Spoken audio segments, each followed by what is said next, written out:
Ladies and gentlemen, welcome back to another episode of the Corner Office. Look, we got a lot to talk about before a big day in the NBA today, as well as wrapping up some stuff that we've been talking about over the past couple of weeks in concerns to college basketball. But I mean, today is kind of all about the NBA. Major playoff implications are happening, and it was really a wild race to the finish here, especially in the Western Conference. And I mean, the NBA play-in has been something that we've both discussed for a little bit now as a bit strange, but also makes things super interesting, I feel like, for going into the tournament. And I mean, I'm super excited to get to talk about the NBA play-in this year because I think that there are so many teams in this play-in this year that are very, very competitive. Yeah, I think that what in the first year that the plan was enacted, the teams that were in there, it was very obvious none of them were going to make any kind of run in the playoffs. Right. But in the last 2 years, we've seen great teams be in there. Last year, we saw the Lakers and the Miami Heat, the Heat having gone to the finals, the Lakers getting swept in the Western Conference Finals. Yep. So now the regular season standings seem to not really mean quite as much as they once did. So now you look at teams, especially in the Western Conference, which is so competitive, and think that these guys might actually have a shot at making a competitive run. And so at first, it seemed like the play-in tournament wasn't very relevant. But it seems like another great rule change from Adam Silver. And so I think that it should count as the playoffs. And so here officially on the show, we are going to call it the first day of the NBA playoffs is tipping off in just about 3 hours at the time of this recording. So you'll probably be seeing this after the games are finished, but we're going to give you our takes on them regardless. And so the first game tonight is between the Golden State Warriors and between the New Orleans Pelicans and the Los Angeles Lakers, which is coincidentally the same game that we saw have major playoff implications on the last day of the regular season. So before we get into the play-in tournament, talk to me about how the last day of the NBA regular season went in your mind. Well, so I think that's a great question. And first and foremost, for any of you listeners who don't understand how the play-in works, it's seeds 7 through 10 in each conference get to play off for 2 seats in the NBA playoffs. It's a 1-game elimination series if you are a 9 or a 10 seed. And if you're the 7 or 8 seed, you need to win one of 2 games, basically. So tonight we're going to see the Pelicans, who are the 7 seed, play the Lakers, who are the 8 seed. And the winner of that will get the 7 seed in the NBA playoffs. And the loser will then play whoever else wins the 9-10 game between the Warriors and the Kings for that 8th spot in the NBA playoffs. That's just a basic breakdown.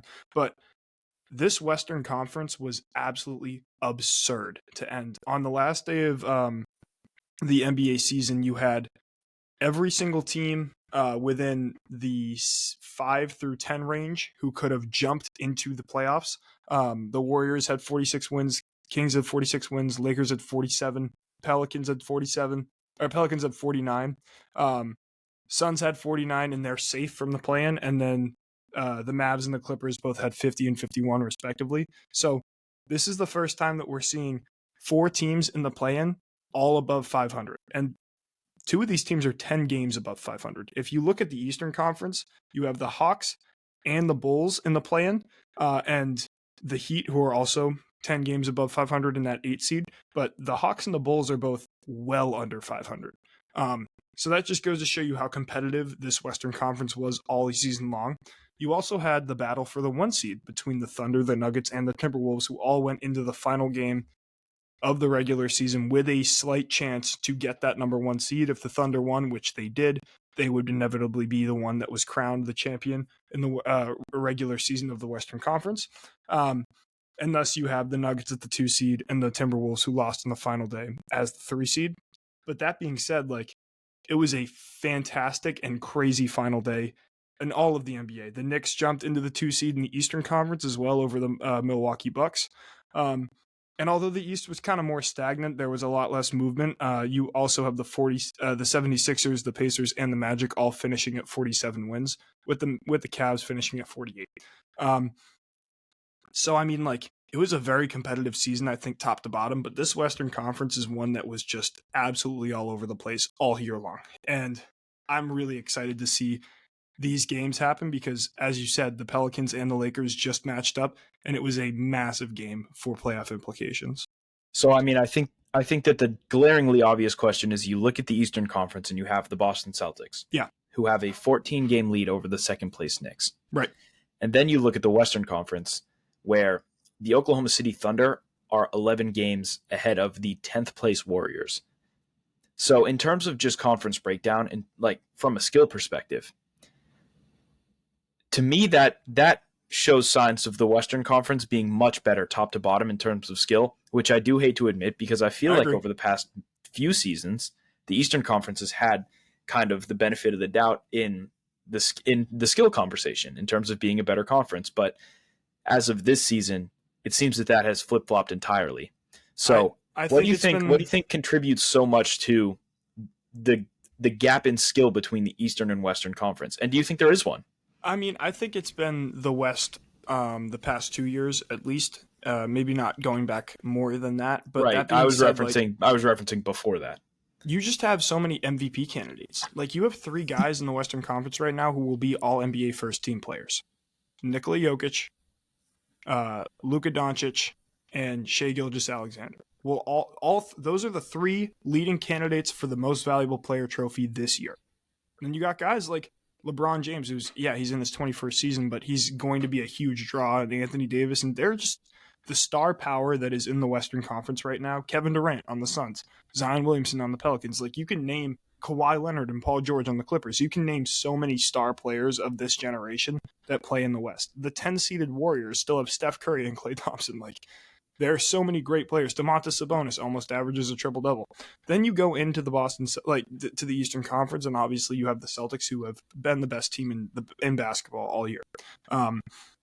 And then I guess there's some star power with teams like the Bucks. Obviously, Giannis is probably in the top 5 to 10 for MVP this year. Jalen Brunson won't be playing in the beginning of the first playoff series.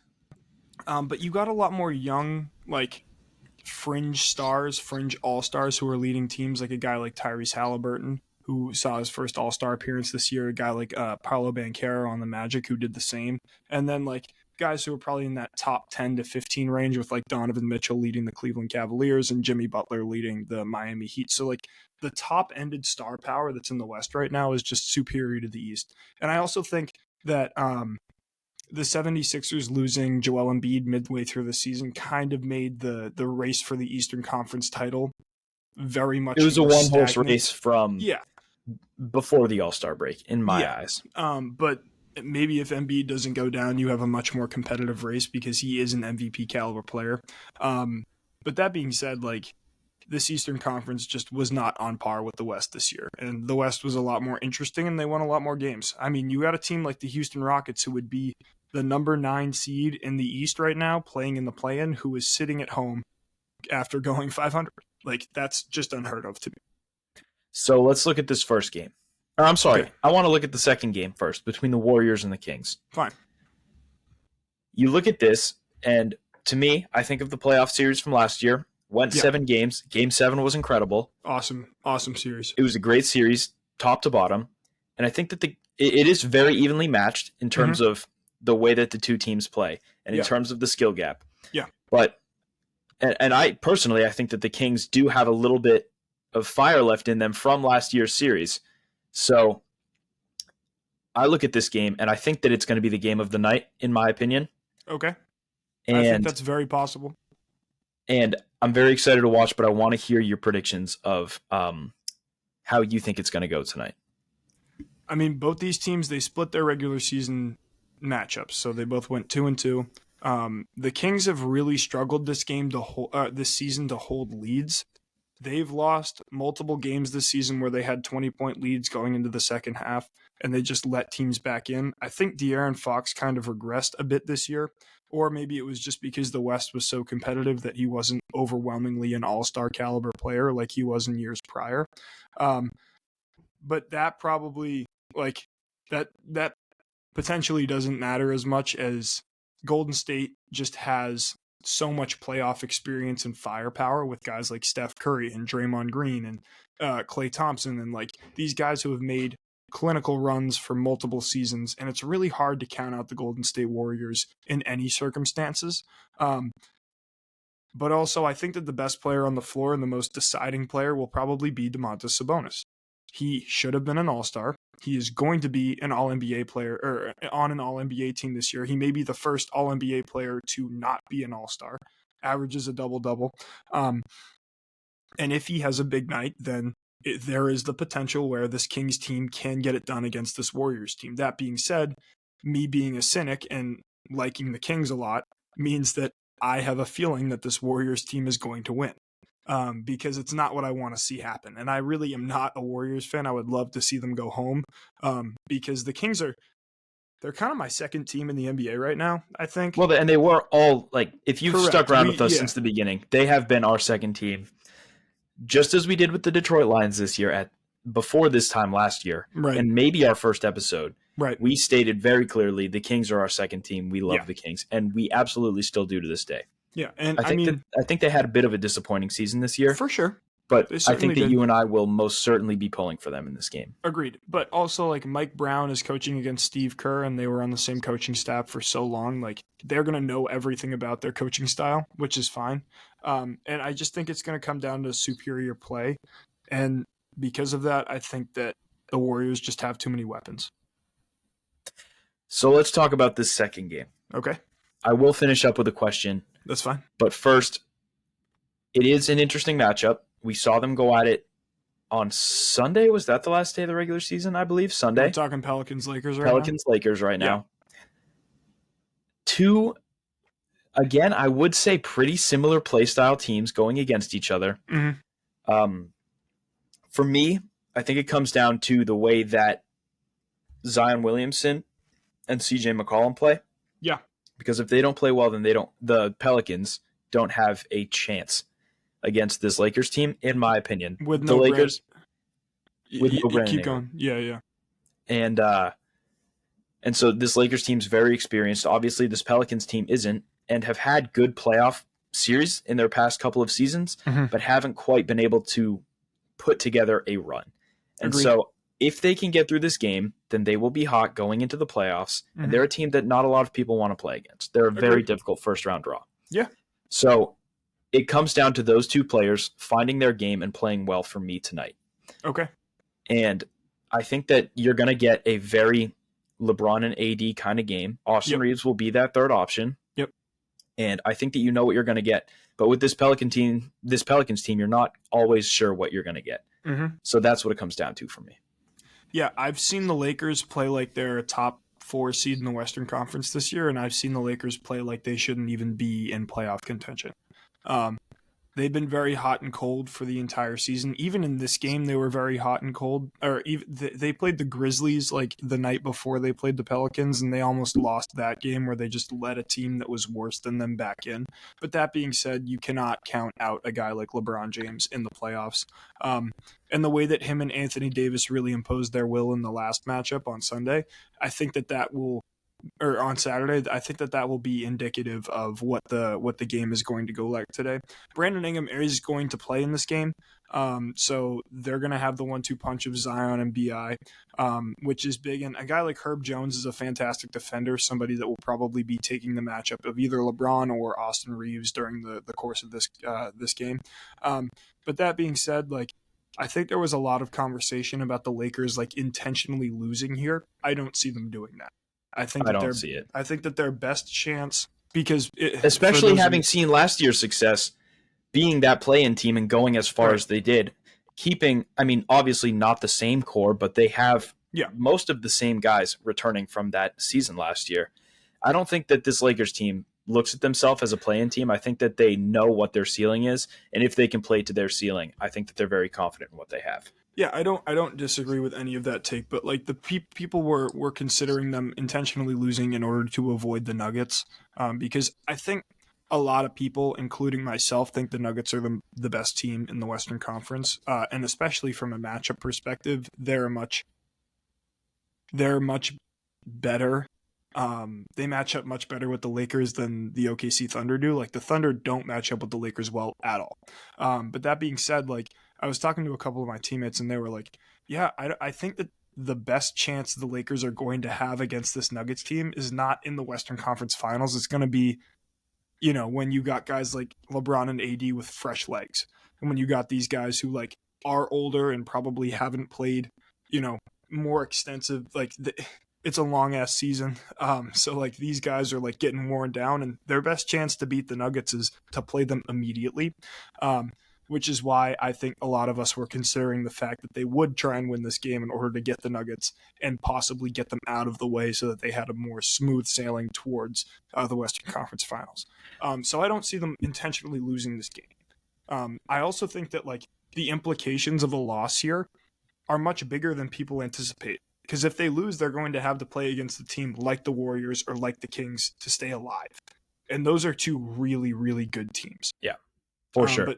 But that being said, I think the evidence is clear that we should, the Lakers are probably the right pick here. They have more superior play. They have more experience in the playoffs. And although I really like this Pelicans team this year, I just don't think that they're going to have enough to beat this Lakers squad. So from a legacy perspective, yeah, you look at this Lakers team. First year together, you win it. You go out, you win a championship. Yep. And then you spend the next 3 years in limbo.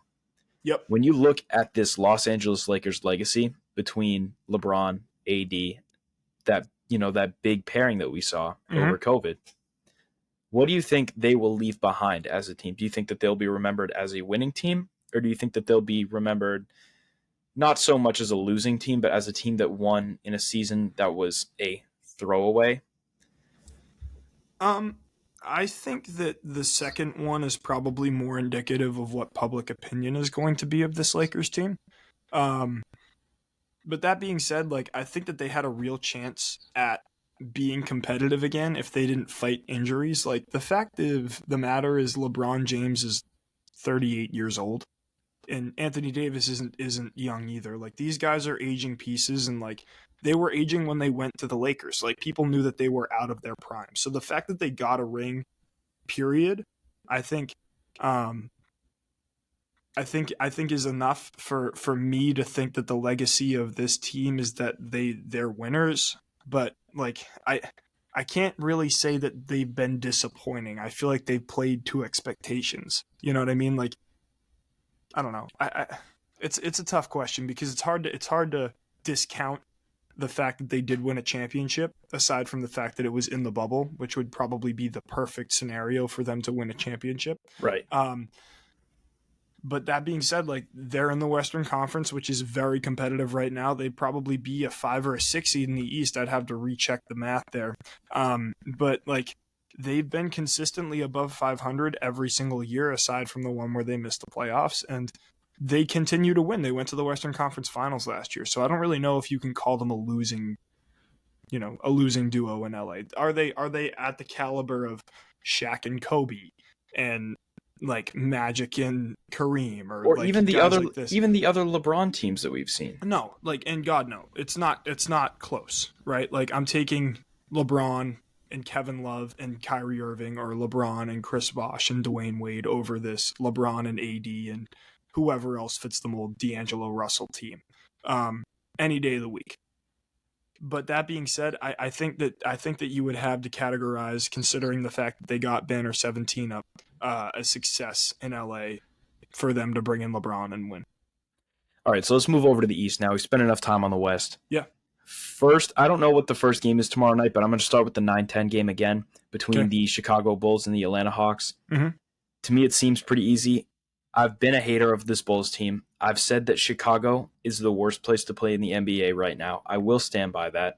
It's a really interesting take. But okay. I think that the Hawks are going to have their way against the Bulls, especially the way that DeJounte Murray is playing right now. Yeah. It is some of the best basketball that we have seen him play, especially in recent form. I've got the Hawks to beat the Bulls. Wow. Yeah, I don't disagree.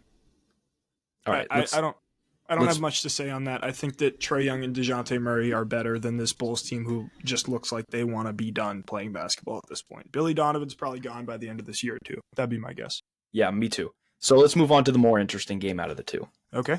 You look at the Heat and you say, okay, same place as they were last year in the play-in game. Yep. Haven't looked great all season, but you can never count out a Jimmy Butler-led Eric Spoelstra team. Correct. I think that's the key to this game. So they're playing against a 76ers team that has been out of sorts for a while now, but has won 8 straight going into this play-in game. Right. So I'm going to take Philly. I think Philly will win. I do too. And I think that the Heat will beat the winner of the Hawks versus Bulls. I agree with that. I think it'll be a good game. Okay. And I know that the Heat went on a huge run last year. Their offense has been very stagnant all season. And the fact that you don't have Gabe Vincent or Max Strus, who, in my opinion, were 2 guys who really, really were very beneficial to that run last season. Yeah. And you replaced them with a guy in Jaime Jaquez, who has been one of the best rookies in the league this year. Nikola Jovic has also played very well. He has played very well. Second year. So, but I just don't think that that's enough to make up for those losses that you had to cut, maybe down the road a little bit. But as of right now, I think that the 76ers will take this game. I think that you will see the 76ers and the Heat as those 7 and 8 seeds. Yeah. Okay.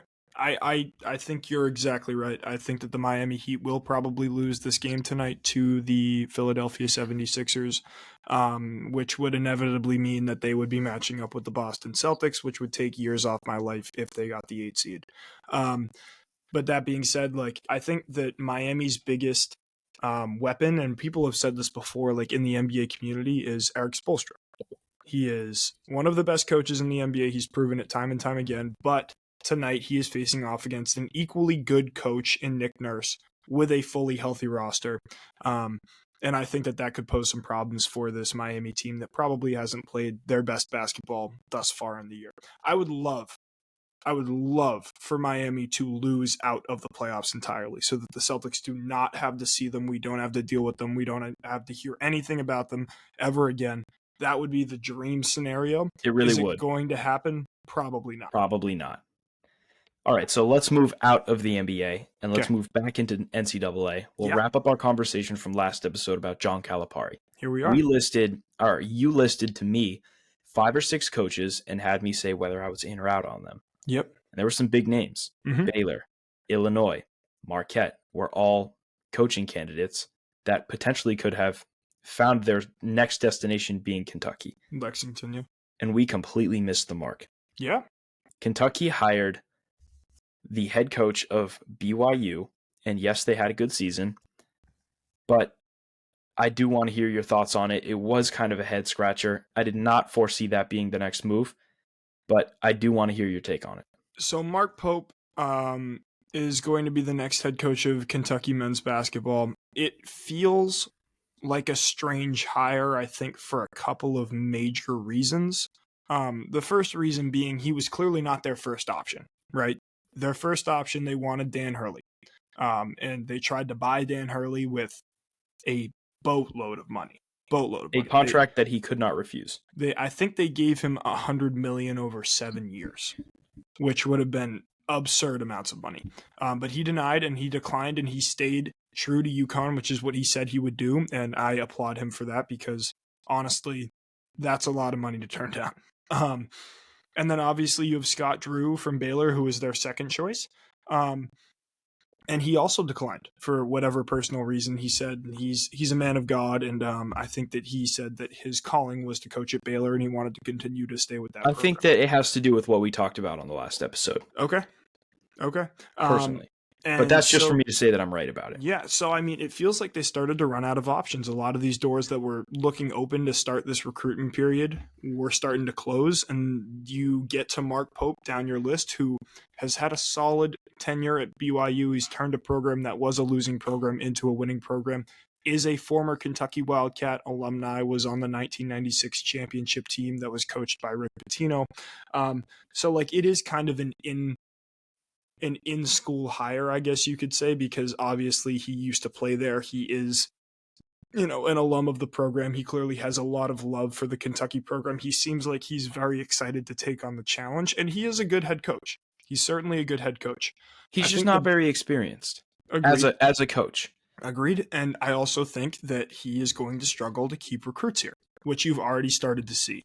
Every single kid who is committed to Kentucky over this year, giving them the second best recruiting class in the country, is decommitted. I would expect a lot of them are going to go to Arkansas. I'm wondering where his roster is going to come from, because if it is that BYU roster that he had last year, he's going to get absolutely decimated in the SEC.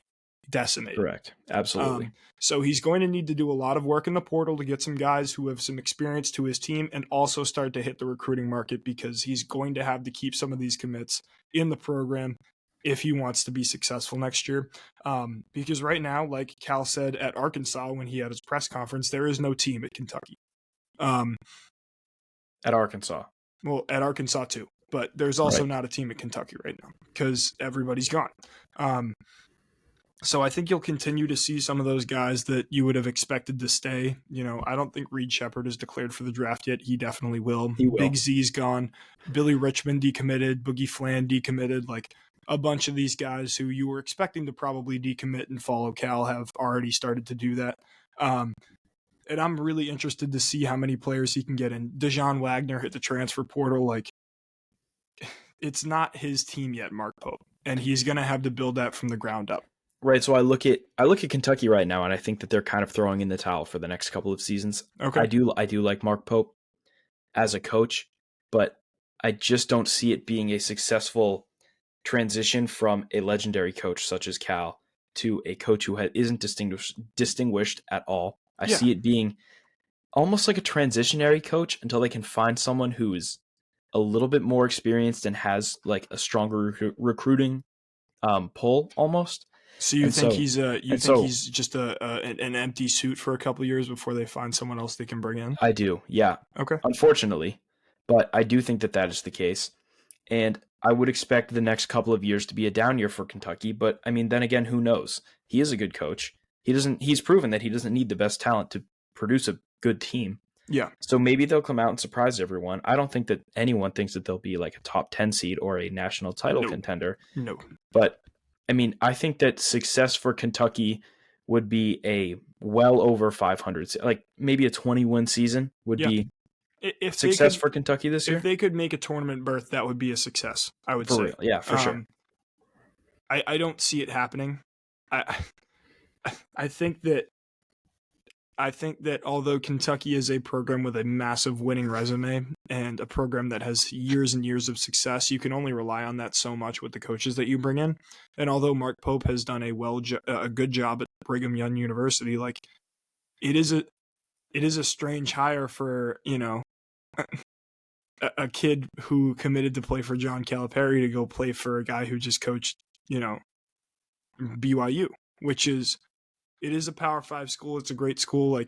But obviously the rules there are a little bit different than they are at Kentucky and like stuff like that. So like, I don't really understand what his recruiting ideas are going to be. Is it that he's going to bring in 3 or 4 guys from the program that he just left? Is it that he's going to hit the portal? Is it like, what type of relevance does the name, I'm committing to be a Kentucky Wildcat today mean? I think it means less with John Calipari gone, because they're not going to be a projected top 15, top 25 program, in my opinion. All right, let's move away from NCAA men's basketball. Okay. And we'll transition to the transition between NCAA women's basketball and professional in terms of the WNBA. The draft was last night. Yeah, it was. And surprising nobody, Caitlin Clark was taken number 1 overall. Right. But I think that we should talk about the first couple picks. You saw all of the big names that we talked about from last episode flew right off the draft boards, obviously with the exception of those returning to have a post-grad year or a senior year. Right. So give me your thoughts real quick on the WNBA draft, who you thought won, who you thought maybe lost in terms of their pick or maybe lack thereof. Okay. Real quick. Yeah, no problem. I mean, obviously the Indiana Fever won the draft by getting Caitlin Clark, period. Like, your jersey sales are going to go through the roof. You're going to have season ticket holders. Jersey sales have sold out in every size. Before she has played a WNBA game, she is the biggest name in the WNBA, which is absurd. Absurd. It's unheard of. Although, you see that type of hype with a guy like maybe LeBron is the only person that I could think of like having this type of effect on, the basketball community before they play a single game. Caitlin Clark was obviously going to go number one here. She's going to be the most hated woman in the WNBA because let's be honest, if you've been paying attention to the media, you've seen a lot of women talk real shit about the rookies that are coming into the league next year. But I also think that that's because a lot of people only know them as of right now. I like that, though. It adds a competitive aspect. Oh, for sure. And I think Caitlin Clark loves that too. So obviously the Indiana Fever, get her and Aliyah Boston, who are two really big pickup. Or Aliyah Boston's already on the team, but she's a huge pickup for this Indiana Fever team. I think she's going to make an immediate impact. Well, in the second round too, you take Celeste Taylor, who was on that Ohio State team. Correct. Awesome pick as well. Obviously, Cameron Brink goes number 2 to the Los Angeles Sparks. Is that what it is? Yeah. Thanks. Which actually, it is very surprising to me that the Sparks had the second pick. They are one of those teams, just like the Indiana Fever, that at the beginning of the WNBA, or when we were younger, they had Candace Parker, and they were one of those teams that was known for winning. And now you look at the Indiana Fever and the Sparks, two teams that have been known for winning throughout the WNBA, be the number 1 and 2 picks. It is a little strange to see. I agree. I was less impressed by Cameron Brink throughout the tournament than I thought I would be. She didn't really play a ton in some of these big games that they had, and obviously she's like a 20-10 candidate every night that she goes out, and I think she'll have a good career. But I didn't love this pick. I think Camila Cardoso probably should have went number 2. And the fact that she got picked up number 3 by the Chicago Sky is a huge move. Another team that really won in this draft. They got Camila Cardoso at 3 and Angel Reese at 7. Which is also very interesting because these are two players who have had massive history, a bit of beef in the past, who are now playing together on the same roster. And they seem like they're going to get along just fine. But that being said, it's certainly interesting to see these two, matching up with each other on the same team in Chi-Town. Yeah, and I could be wrong about this, but does Elena Delle Donne still play on the Chicago Sky? I don't remember. I don't think that she does. Okay. So you're bringing in two bigs who can fill in those gaps that you've been missing for the past couple of seasons. Mm-hmm. And that's, for me, on paper, I think that you can say that the Phoenix Mercury lost this draft because they traded away their 3rd overall pick.